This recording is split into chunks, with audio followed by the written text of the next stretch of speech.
காலமெல்லாம் காத்திருந்தாலும் காண கிடைக்காதவள் கருமாரி கரிந்துரையில் உள்ளம் நொந்தவர்க்கு கனத்திலே காட்சி தந்திடுவாள் தேவி கருமாரி.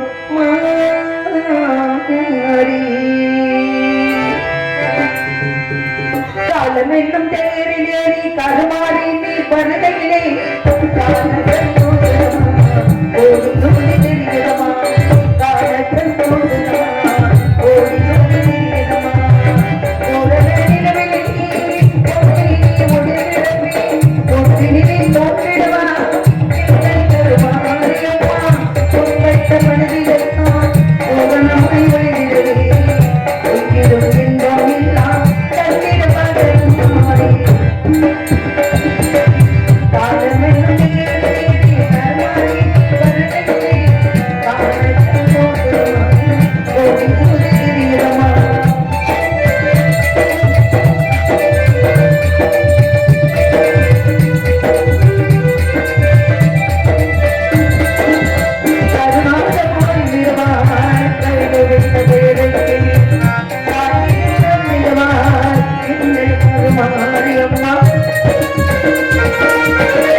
மாலையெல்லாம் அம்மனின் முறமறைக்க கற்பூரம் காட்டியே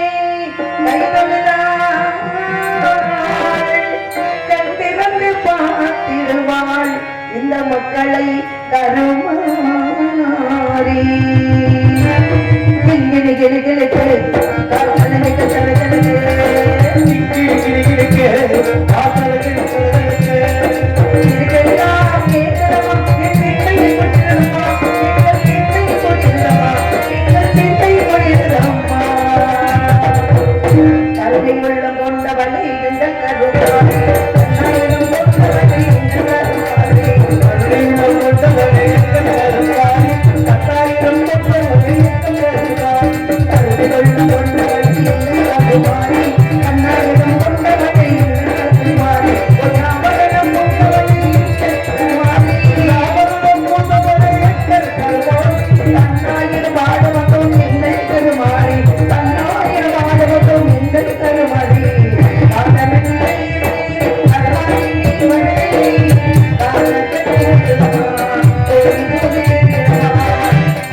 எந்த சத்தமும் போடக்கூடாது, அப்படியும் தெரியப்படுத்தக்கூடாது, விருப்பத்தை இப்படியும் தெரியப்படுத்தக்கூடாது.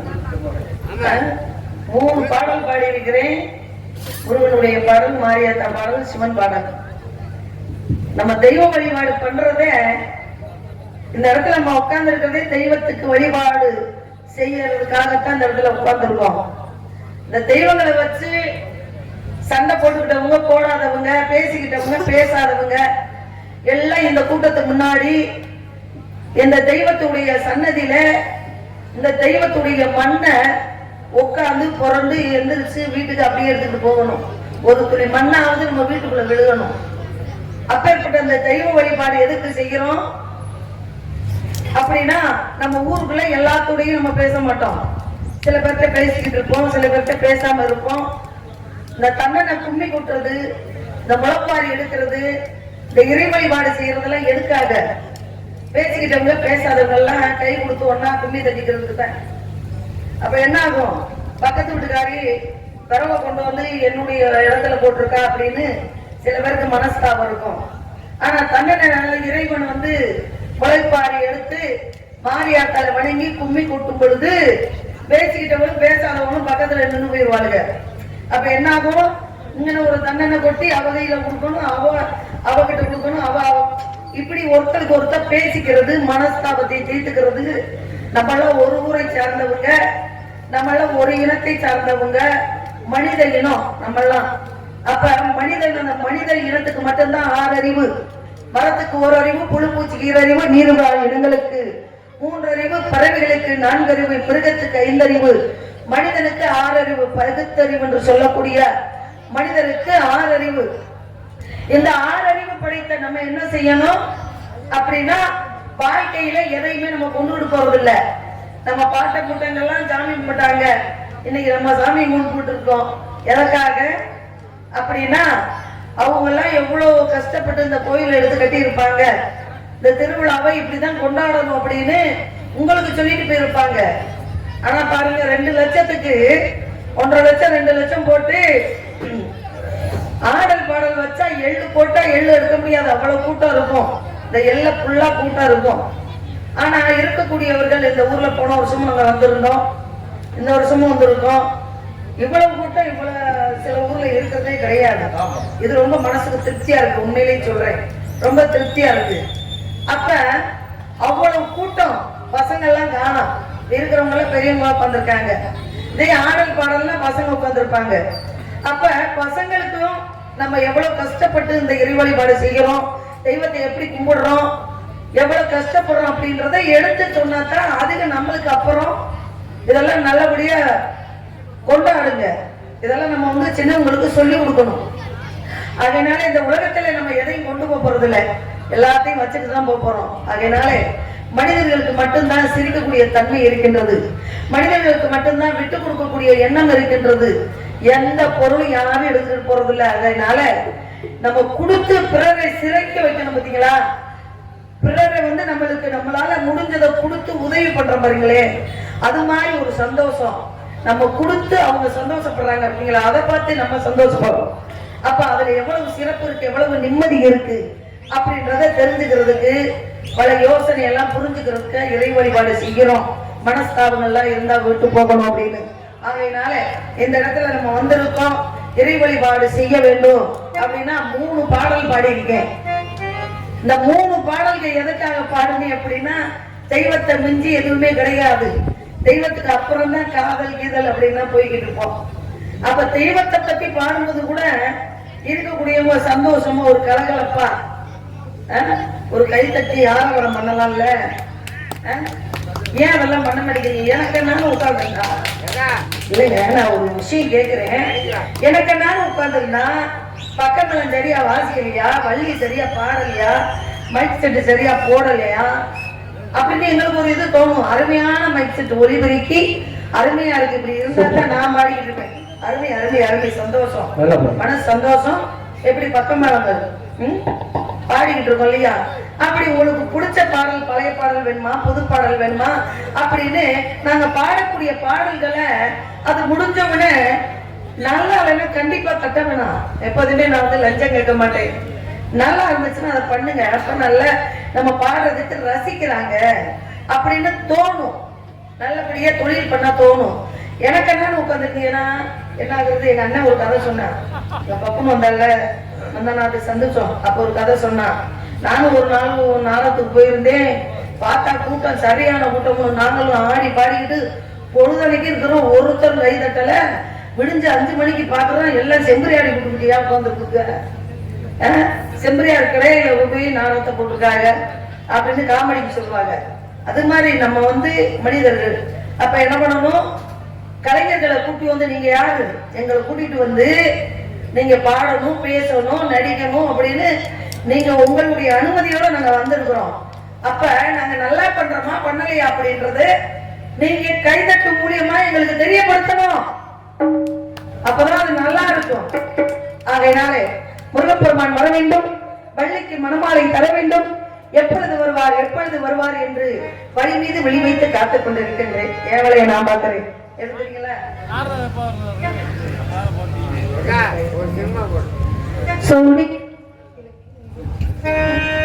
சோடி கிளி இங்கே சொல்லு சொல்லு, சொந்த கிளி இங்கே தும்பி நில்லு,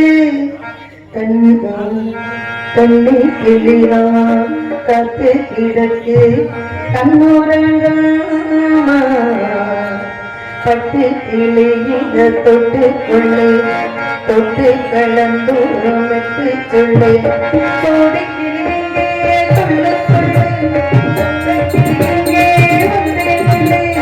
வந்து கிளிதான் காத்து கிடக்கு கண்ணோரங்கம்மா, பட்டு கிளியிட தொட்டு கொள்ளு, தொட்டு கலந்தூரமிட்டு சொல்லு, சோடி கிளியே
ரொம்ப சந்தோஷம்.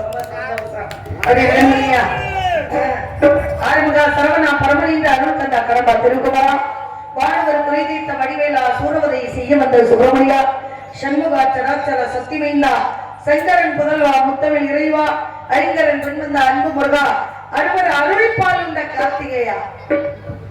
அருள்பால்னா என்னங்க?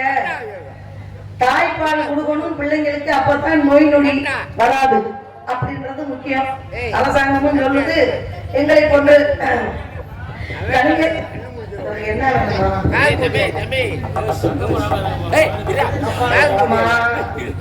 ஆமா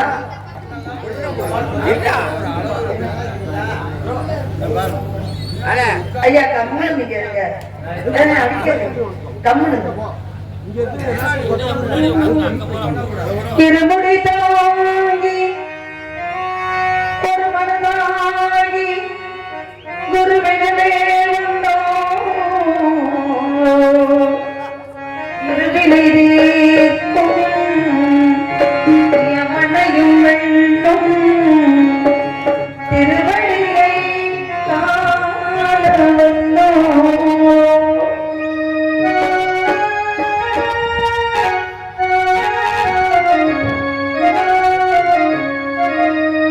பள்ளிக்கட்டு மறுமலைக்கு தள்ளும் உள்ளம் காலத்துடத்தை சுவாமியே ஐயப்போ சுவாமி சரணம் ஐயப்ப சரணம் பள்ளிக்கட்டு சபரிமலைக்கு தள்ளும் உள்ளம் நாலு குமைத்தை பள்ளிக்கட்டு சபரிமலைக்கு தள்ளும் உள்ளம் கால் குமைத்தை சுவாமி ஐயப்போ ஐயப்போ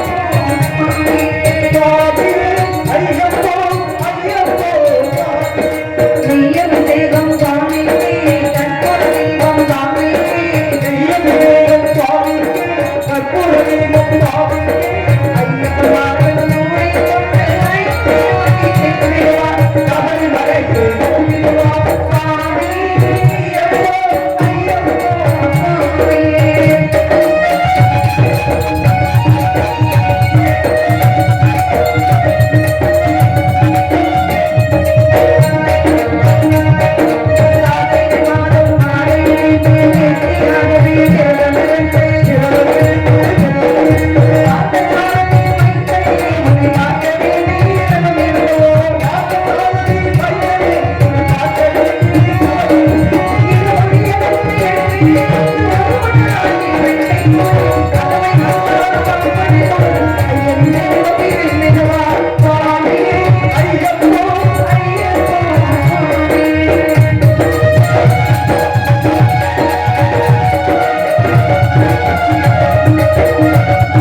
ஐயப்பா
தடுமாறி தான் பாடுனேன். இருந்தாலும் பாடின வரைக்கும் எனக்கு ரொம்ப சந்தோஷம் என்று சொல்லி முதல்ல விஷயம் பாடுறேன் பாடுறேன் பாடுறேன்.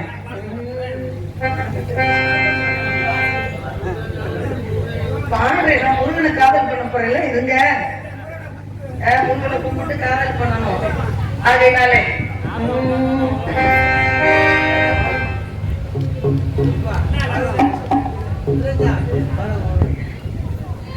தந்து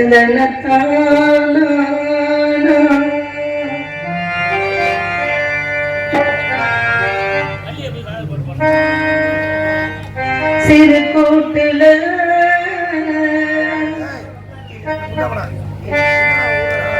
உள்ள குயிலுக்கு ஒரு நூறு ஆசை, பெண் குயிலத்தான் அது தேடுது, தினம் சேர்ந்து பேசு, ஒன்னா கலந்திருந்து உலகம் அத மறந்து பாடாதோ.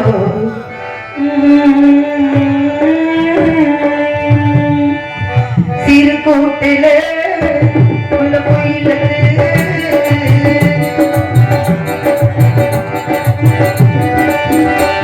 சிறு கூட்டில உள்ள கோயிலுக்கு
மணிக்கெல்லாம் வந்துட்டோம் ஊருக்கு. ஆமா வந்துட்டோம். உங்களாலதான் கொஞ்ச நேரம், அதனாலதான் அந்த நேரம் தள்ளி தள்ளி போய்கிட்டு இருக்கு. 12 மணிக்கு வரணும், 1 மணிக்கு நான் வந்திருக்கேன். இருந்தாலும் பாட்டை குறைச்சாலும் போன வருஷம் ஹரிச்சந்திராவுக்கு வந்தோம், இந்த வருஷம் நீங்க வள்ளிக்கு வரணும். ஏன்னா எங்களுக்கு வள்ளி திருமணம் தான் முதல்ல. ஹரிச்சந்திரா, சத்யவன் சாவித்ரி, பவளக்குடி நாடகம் இதெல்லாம் அப்புறம் தான் கத்துக்கிட்டோம். அதனால எங்களுக்கு மெயினா வள்ளி திருமணம் தான். இது எங்களுடைய யூடியூப் சேனல் MKM சமயக்கருப்பு ஹரிச்சந்திரா முதலி அப்படின்னு போட்டீங்கன்னா எங்களுடைய நாங்க நடிக்கிற வள்ளி திருமணம், சத்யவன சாவித்ரி, பவளக்குடி, ஹரிச்சந்திரா ஒரு காண்டம் தானே பார்த்திருக்கீங்க, 3 காண்டம். ஏன்னா நகை நட்டோட வசதியோட இருப்பாங்க இல்லையா, அதை ஏமாற்றி பொன்பொருள்லாம் வாங்குவாங்க இல்லையா, அதுக்கு பேர் பாலஸ்ரீ காண்டம் அப்படிம்பாங்க. அப்புறம் அதெல்லாம் புடுங்கிக்கிட்டு அவங்கள எதுவுமே எல்லாமே காவி உடையை கொடுத்து பிரிவு காண்டம், அது ஒரு காண்டம். அப்படி 3 காண்டம் நடிக்கக்கூடியவர். நானும் இங்க இருக்கக்கூடிய ராஜபாட் மதிப்புக்குரிய மரியாதைக்குரிய MKM சமயக்கருப்பு அவர்களும் 2 பேரும் ஒரே. நான் அவரோட மட்டும்தான் நடிப்பேன், அவர் என்னோட மட்டும்தான் நடிப்பாரு. வெற்றிகரமாக யூடியூப் சேனல்ல 5000 பேர் இருக்காங்க. ஆமா, கொஞ்சம் கொஞ்சமா வளர்ச்சி அடைந்து வந்துகிட்டு இருக்கு. ரொம்ப சந்தோஷம். எங்களுடைய யூடியூப் சேனலை பாத்தீங்க அப்படின்னா சப்ஸ்கிரைப் பண்ணுங்க. ஏதாவது குறை நிறை இருந்தா சொல்லுங்க. அதை நீங்க எல்லா நாடகமும் பார்க்கலாம் எங்க சேனல்ல என்று சொல்லி பழைய பாடல் பாடணும் இல்லையா.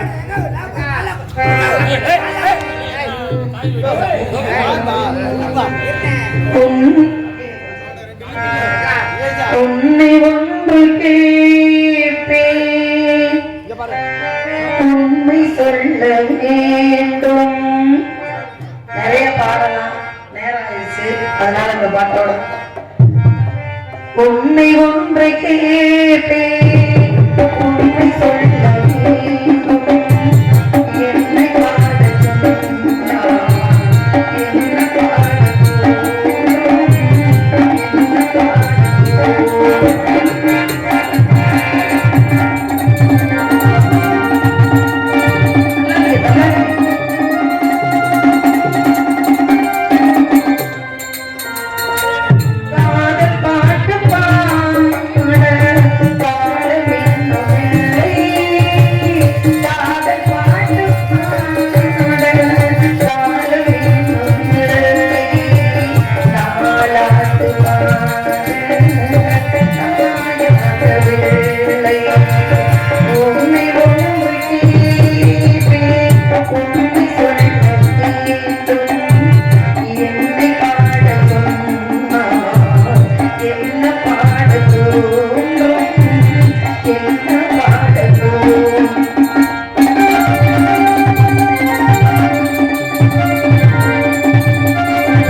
உலகத்துல முருகப்பெருமான் குறிஞ்சி முல்லை மருதம் நெய்தல் பாலை என்ற ஐவகை நிலங்களிலே குறிஞ்சி நிலமான இந்த நிலத்துக்கு சொந்தக்கார முருகப்பெருமான் அழிக்க முடியாத சூரபத்மணி அகங்காரத்தை ஆணவத்தை அழித்து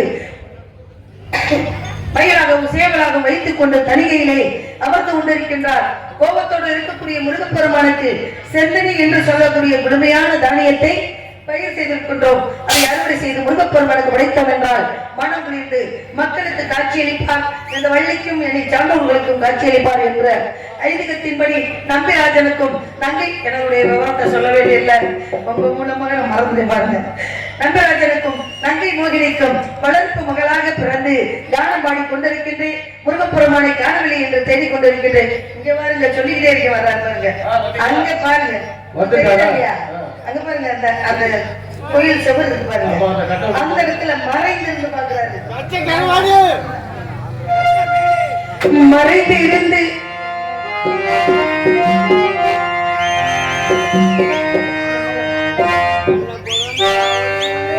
மறைந்திருந்து பார்க்கும் மறுக்கும் என்ன மறைந்திருந்து பார்க்கும் மறுக்கும் என்ன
நன்றி நன்றி வணக்கம். அம்மா அவர்கள் எனக்கு 100 ரூபாய் அன்பளிப்பு செய்திருக்கிறார். அம்மா அவர்களுக்கும் அவர்கள் குடும்பத்தாருக்கும் எல்லோருக்கும் மனமார்ந்த நன்றி.